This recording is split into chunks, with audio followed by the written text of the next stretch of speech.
Բարի եւ օրհնյալ առավոտ, սիրելի հարազատներս, թող մեր երկնային հոր շնորհն ու խաղաղությունը մեզ հետ լինի, թող Աստված իր երեսը շողացնի ամեն մեկիս հետ, թող Հիսուսը մեզ ողորմի, կենթանի հարություն առած Հիսուսը ամեն մեկիս հանդիպի, մենք անձնական հանդիպում ունենանք եւ այդ հանդիպումը մեր կյանքերը փոխի։ Հայր Աստված, ես խնդրում եմ, որ դու մեր սրտերի հետ աշխատես, Տեր, մեր սրտերը այնպես փոխես, որ մեր սրտերի գահին միայն Հիսուսը նստի, եւ մեր մտքերը Սուրբ Հոգին կառավարի, որ մեր մտքերը, մեր կյանքերը նորոգվեն քո խոսքով։ Թող մեր բերանների հսկիչը դու լինես, Տեր, որ մեր բերանից ելած խոսքը շինարար լինի, բարձրացնող լինի, Աստծո ճշմարտությունը պատմող լինի, Աստծուն վկայող լինի, Աստծուն փառաբանող լինի, աղոթող ու օրհնող լինի, ճշմարիտ հույս տվող լինի, ոչ թե դատարկ հույս, մարդկանց չկոտրի, մարդկանց չհայհոյի ու չանիծի, հիշելով, որ դրանք բոլորը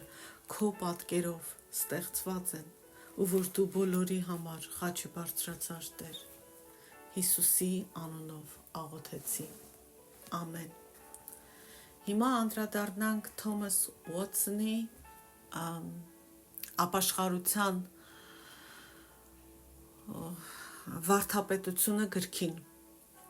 ու մենք խոսում ենք, թե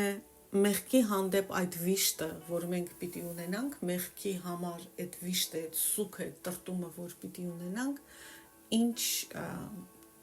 ինչպիսին այն պետքա լինի։ Ու այսօր խոսելու ենք, շարունակելու ենք այդ թեման։ Իսկական աստվածային վիշտը հիմնված է հավատքի վրա։ Աստվածային վիշտը, տրտմությունը մարդուն բերում է ապաշխարության, պետք է այն միախառնված լինի, միահյուսված լինի հավատքի հետ։ Օրինակ, Մարկոս ավետարանի 9-րդ գլխի 24 խոսքում կարդում ենք. այդժամ տղայի հայրը աղաղակեց ու արտասուքով ասաց. հավատում եմ, Տեր, օգնիր իմ անհավատությանը։ Այստեղ մենք տեսնում ենք, որ մեղքի համար վիշտը միահյուսված էր նաև հավատքի հետ։ Հոգևոր վիշտը կխորտակի մարդու սիրտը, կկործանի մեզ, եթե հավատքի ձեռքը մեզ այդ անդունդից, այդ վշտի անդունդից չբարձրացնի։ Ինչպես որ մեր մեղքը անընդհատ մեր առջև է, այնպես էլ Աստծո խոստումը պետք է մեր առջև լինի։ Երբ մենք զգում ենք մեղքի խայթոցը, մենք պետք է նայենք Քրիստոսին, մեր բրոնզե օձին։ Նրանց համար, որ սա անհասկանալի է, սա վերաբերում է հին կտակարանին, ծննդոցում մենք կարդացել ենք, երբ որ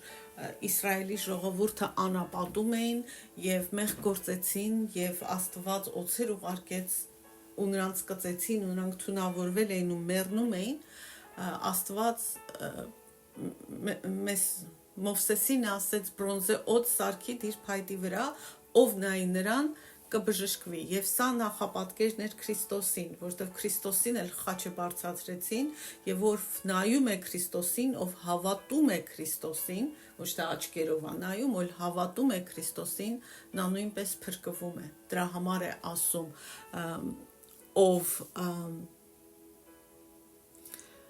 ով նայի Քրիստոսին, մեր բրոնզե օձին, դրա համար է համեմատում, ոչ թե որ Քրիստոսը օձահանկարծ սխալ բան չհասկանաք։ Ոմանք այնքան են տրվել աշխարհիկ վշտին, այնքան են լացել ու դեմքերն այնքան ուռած է, որ հազիվ են տեսնում։ Եվ սա աշխարհիկ ողբի մասին է, նյութական ողբի մասին, կորցրած մարդկանց ողբի մասին։ Այսպես լաց լինելը ու ողբալը լավ բան չէ, եթե այն կուրացնում է մեր հավատքի աչքերը։ Եթե հոգու մեջ չկա հավատքի լուսաբաց, ապա դա ոչ թե խոնարհության վիշտ է, այլ հուսահատության վիշտ ու կործանարար է։ Կարճ ասած, առանց Հիսուս Քրիստոսին հավատալու, առանց Հիսուսի խաչի վրա Հիսուսի արած զոհողությունը հասկանալու, ընդունելու և ստանալու և Հիսուսին ապավինելու, մեր մեղքի հանդեպ վիշտը բուժում չի ստանա։ Հաջորդը, իսկական աստվածային վիշտը, դա մեծ վիշտ է, դա խորը վիշտ է։ Եկեք կարդանք Սգո մի տեսարան Զաքարիա գրքի 12-րդ գլխի 11 խոսքում։ Այդ օրը Երուսաղեմում մեծ սուգ պիտի լինի, ինչպես Ադադ Ռիմոնի սուգը Մագեդովի դաշտավայր։ 1000 ներողություն, Մագեդովի դաշտավայրում։ Կամ մեկ այլ տեղ ասվում է, ամբողջ Հուդան և Երուսաղեմը սուգ արեցին։ Այսինքն մեղքի համար մեր վիշտը պետք է հասցվի այնպիսի մեծ բարձունքների, ինչպիսին սրանք են՝ հառաչանքներ, ցավ, արցունք, սուգ սրտի խորքից, ազնիվ։ Նախկին դասերը լսեք, որպեսզի ամեն բան պարզ լինի, բայց հիմա հեղինակը շարունակելով հարց է տալիս։ Հարց առաջին. արդյոք բոլորն ունեն վշտի նույն աստիճանը և բոլորն են անցնում վշտի նույն մակարդակով։ Եվ պատասխանը հետևյալն է. ոչ։ Երբ մենք մեղքի հետ հաշվի ենք նստում, մեր մեջ այդ վիշտը պիտի առաջանա ու այդ վիշտը ոմանց մոտ ավելի խորն է և ուժեղ, իսկ ոմանց մոտ ավելի քիչ։ Երբ մենք դառնում ենք Աստծուն, երբ մենք դարձի ենք գալիս, ընդունում ենք Հիսուս Քրիստոսին, որպես մեզ Տեր ու Փրկիչ, մենք վերստին ծնվում ենք, և նոր ծննդաբերության ժամանակ բոլորն ունենում են ծննդաբերության ցավեր, բայց ոմանք ավելի սուր ցավեր են ունենում, քան մյուսները։ Ոմանք իրենց բնությամբ, էությամբ ավելի կոպիտ են, ավելի անտաշ են, ավելի հակառակվող են, նրանց հոգիները մեծամիտ են և հեշտությամբ ծնկի չեն բերվում։ Այս մարդիկ պետք է ավելի մեծ նվաստացում ապրեն, որպեսզի հաստ ծառի բունը ավելի հեշտ կոտրես, ավելի մեծ սեպ պետք է խրես դրա մեջ։ Ոմանք էլ ավելի նողկալի հանցագործներ են եղել, և նրանց վիշտը պետք է համապատասխանի իրենց մեղքին։ Համեմատելով առօրյա բաների հետ, օրինակ որոշ հիվանդների վերքերը մաքրելու համար ասեղով են ծակում վերքը, որ թարախը դուրս գա, իսկ մյուսների վերքը մաքրելու համար լանցետ են օգտագործում կամ անգամ վիրահատության կարիք է լինում։ Նրանք, ովքեր ծայրահեղ մեղք են գործել, պետք է ավելի շատ խոցվեն ու ջարդվեն Աստծո մուրճով, և նրանք, ովքեր գոռոզ են, հակառակվում են Աստծուն, նրանք էլ ավելի շատ նվաստացում ու ոնց որ ջարդ կստանան Աստծուց։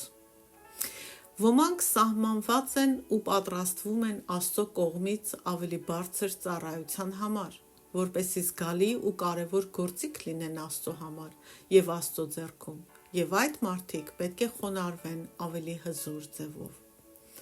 Նրանք, ում Աստված մտադիր է դարձնել իր եկեղեցու սյուները, պետք է փորձվեն ավելի ինտենսիվ և ցավոտ ճանապարհներով։ Պողոս առաքյալը պետք է լիներ Աստծո դրոշակակիրը, որպեսզի Աստծո անունը հասցներ հեթանոսների և թագավորների առջև։ Եվ նրա սիրտը պետք է ավելի խորը խոցվեր ապաշխարությամբ։ Երկրորդ հարց. բայց որքան մեծ ու խորը պիտի լինի մեղքի վիշտը բոլորի մեջ։ Պատասխան.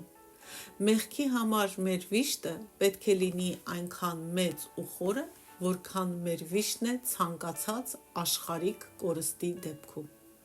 Նորից կարդանք Զաքարիա 12 գլխի 10-րդ խոսքը։ Եվ ես Դավթի տան վրա և Երուսաղեմի բնակչի վրա պիտի հեղեմ շնորհի և աղոթքի հոգին։ Նրանք պիտի նայեն ինձ, ում խոցեցին, և նրա վրա միամորի սգի պես պիտի սուգ անեն, և դառնորեն պիտի ողբան նրա վրա, ինչպես որ անդրանիկի վրա են ողբում։ Այսինքն ասում է, որ մեր ապաշխարության վիշտը պիտի այնքան խորը լինի, կարծես դու քո երեխու մահվան համար ես ողբանում։ Այդ աստիճան։ Մեղքի համար վիշտը պետք է գերազանցի աշխարհիկ վշտին։ Մենք պետք է ավելի շատ տխրենք, տրտմենք, վշտանանք ու սգանք Աստծուն վիրավորելու համար, ավելին, քան մենք վշտանում ու սգում ենք մեր սիրելիների մահվան համար։ Կարդանք Եսայա մարգարեի 22-րդ գլխի 12 խոսքը։ Այն օրը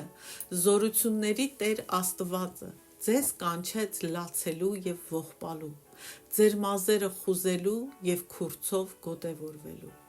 Սա մեղքի համար սգալու մասին է, եւ սա Աստծո հրամանն է։ Իսկ հիմա կարդանք Երեմիա գրքի 22-րդ գլխի 10-րդ խոսքը։ Մեռնողի համար լաց մի եղեք, եւ նրա համար մի ողբացեք, այլ դառնորեն լաց եղեք գնացողի համար, որովհետև այլևս հետ չպետք է դառնա, որ տեսնի իր ծննդյան երկիրը։ Հիմա կարդանք Երեմիա 16-ի 6-րդ խոսքը։ Եվ մեծերն ու փոքրերը մեռնելու են այս երկրում, չեն թաղվելու, եւ նրանց համար ոչ ոք չի սգալու, իրենց մարմինը չեն կտրելու եւ մազերը չեն խուզելու նրանց համար։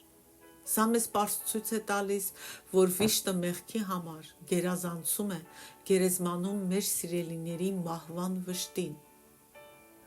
Կամ այդպես պիտի լինի, որովհետև սրա համար լավ ու կարևոր պատճառ կա, որտեղ մահացածների թաղման ժամանակ միայն մեզանից հեռանում է մեր սիրելի անձը, իսկ անապաշխար մեղքի դեպքում, երբ մենք մեր մեղքը չենք խոստովանում ու չենք ապաշխարում, Աստված է հեռանում մեզանից։ Ես իմ կողմից ասեմ, Աստծուն կորցրած մարդը, ընտանիքը, ազգը, մարդկությունը ամեն ինչ է կորցնում։ Մեղքի համար վիշտը պետք է այնքան մեծ լինի, որ կուլ տա մնացած բոլոր վշտերը։ Օրինակ, համեմատենք երիկամի քարի առկայության ցավը եւ ծնկի քերծվածքի ցավը։ Եթե մեկը երկուսն էլ ունի, համ երիկամի քար ունի, համ էլ ծունկնակերծված ու ցավում է, բնականաբար նա իր ծնկի ցավը չի էլ հիշելու, չի էլ նկատելու ծնկի քերծվածքի ցավը, որտեվ ամբողջովին կլանված է լինելու երիկամի քարի ցավով եւ ուզենալու է ազատվել ու բժշկվել դրանից։ Ուրեմն նույն կերպ էլ պետք է լինի մեղքի համար վշտի դեպքում։ Մեղքի համար լաց լինելու մեջ մենք պետք է նույնքան դառնություն գտնենք ու զգանք, որքան քաղցրություն եւ հաճույք ենք առնում այդ մեղքը գործելու ժամանակ։ Մեղքի համար մեր վիշտը պետք է մեզ հասցնի այն կետին, որ մենք պատրաստ լինենք ու բաց թողնենք ու ազատվենք նույնիսկ այն մեղքերից, որոնք մեզ մեծագույն օգուտ, բերկրանք ու հաճույք են բերել։ Վշտի դեղի զորությունն ու ուժը երևում է, երբ այն մաքրում է, ազատում է մեզ մեր փտաղ հիվանդությունից։ Եթե մենք ազատվել ենք մեղքի հանդեպ մեր սիրուց, էլ մեղքը չենք սիրում, էլ մեղքի հետ ընկերություն չենք անում, ապա մեր մեջ եղած վիշտը բավականին լավ մակարդակի է հասել ու գործում է։ Իսկական աստվածային վիշտը որոշ դեպքերում միահյուսված է փոխհատուցման հետ։ Ամեն ոք, ով անարդար կամ խարդախ գործերով անիրավություն են գործել ուրիշների հանդեպ, պետք է մաքուր խղճով հատուցում առաջարկի։ Դրա համար կա հստակ օրենք։ Կարդանք Թվեր գրքի 5-րդ գլխի 7 խոսքը։ Այն ժամանակ նա թող խոստովանի իր արած մեղքը եւ ամբողջապես հատուցի պատճառած վնասը, դրա վրա ավելացնի 1/5 մասը եւ վճարի վնասը քաշողին։ Հիմա ոմանք կարող են ասել, բայց մենք օրենքի տակ չենք, այլ Աստծո շնորհի։ Ուրեմն տեսնենք նոր կտակարանում նույն բանը։ Զաքարիան ևս փոխհատուցում արեց։ Կարդանք Ղուկաս Ավետարանի 19-րդ գլխի 8-րդ խոսքը։ Զաքեոսը կանգնեց ու Հիսուսին ասաց. Տեր, իմ ունեցվածքի կեսը աղքատներին կտամ, ու եթե մեկին զրպարտությամբ զրկել եմ, քառապատիկը կվճարեմ։ Եվ Հիսուսն ինչ ասաց. այսօր այս տանը փրկություն եկավ։ Հեղինակը հիմա օրինակ է բերում մահմեդական Սելիմուսի կյանքից, եւ երբ նա մահանում էր, նրան հորդորում են պարսիկ վաճառականներից գողացած իր հարստությունը տալ բարեգործության համար, բայց Սելիմուսը փոխարենը հրամայում է, որ գողացված անիրավ ձևով ձեռք բերված հարստությունը վերադարձվի օրինական տերերին եւ ոչ թե օգտագործվի բարեգործության համար։ Արդյոք քրիստոնեական կյանքը ու մոտեցումը չպետք է ավելի լավն ու առաքինի լինի։ Վատ նշան է, երբ մահվան մահճում գտնվող մարդը իր հոգին տալիս է Աստծուն, իսկ ապօրինի ձեռք բերած հարստությունը տալիս է իր ընկերներին, իր հարազատներին եւ բարեգործական տեղերին, նրանց վրա բերելով անեծք եւ Աստծո զայրույթը։ Օգուստինոսն ասում է. առանց հատուցման փոխհատուցման չկա թողություն։ Մեկ ուրիշն էլ ասել է. եթե դուք չփոխհատուցեք այն, ինչ անօրինական ձևով ձեռք եք բերել, ապա դուք դժոխքում եք փոխհատուցելու։ Հիմա հեղինակը նորից հարց է տալիս մեր անունից։ Ենթադրենք մեկը ֆինանսական անարդարություն է արել մեկ ուրիշի հանդեպ, ու այն մարդը, ում դեմ այս անարդարությունը արվել է, տուժողը մահացել է։ Ինչ պետք է անել։ Պատասխան. թող այդ մարդը վերականգնի իր ապօրինի ձեռք բերած շահերը, գումարները մահացած մարդու ժառանգներին եւ նրա իրավահաջորդներին։ Եթե նրանք էլ բոլորը մահացել են, ապա նա թող իր ապօրինի կերպով ձեռք բերված գումարները դնի Աստծո գանձարանում, այսինքն թող իր անարդար շահը տա աղքատներին Աստծո անունից, բայց սա երկրորդ քայլն է, եթե մահացած մարդը ժառանգորդներ չունի, իրավահաջորդներ չունի, եթե նրանք մահացել են։ Հարց երկրորդ. ենթադրենք, որ այն մարդը, ով ֆինանսական անարդարություն է արել ինչ-որ մեկի դեմ, անօրինական հարստություն է դիզել ինչ-որ մեկի դեմ, մի քանիսի հաշվին, ու ինքն է մահացել, ինչ պետք է անել։ Պատասխան. թող անիրավություն գործած մարդու ժառանգները հատուցեն տուժվածին կամ տուժվածներին։ Լսեք, թե ինչ եմ ասում է հեղինակը։ Եթե կան այնպիսիք, ովքեր ժառանգել են հարստություն, եւ նրանք գիտեն, որ այդ հարստությունը իրենց տվողները խաբել են ուրիշներին, անիրավությամբ են ձեռք բերել այդ հարստությունը, գուցե սպանել են մեկին, գողացել են, ու մահացել են, ու այդ մեղքը դեռ իրենց վրա է, որտեվ իրենք դեռ չեն շտկել, չեն ապաշխարել եւ չեն փոխհատուցել, ապա այդ մարդու ժառանգները, ովքեր ստանում են այդ հարստությունը, կամ այդ մարդու կտակի կատարողները, ովքեր տիրապետում են այդ հարստությանը, խճմտանքով պարտավոր են փոխհատուցել տուժվածներին։ Հակառակ դեպքում նրանք Աստծո անեծքն են բերում իրենց եւ իրենց ընտանիքի եւ իրենց սերունդների վրա։ Հարց երրորդ. եթե մարդը ուրիշի հանդեպ անիրավություն է արել, բայց այս պահին ֆինանսական կարողություն չունի, հարստություն չունի ու չի կարող փոխհատուցել վնաս ստացած մարդուն, ինչ պետք է անի։ Պատասխան. թող նա խորապես խոնարհեցնի ինքն իրեն Աստծո առաջ, խոստովանելով, որ ինքը լիակատար կերպով կփոխհատուցի տուժածին, եթե Տերը նրան տա կարողություն, գումար, այսինքն հենց որ հնարավորություն ունենա,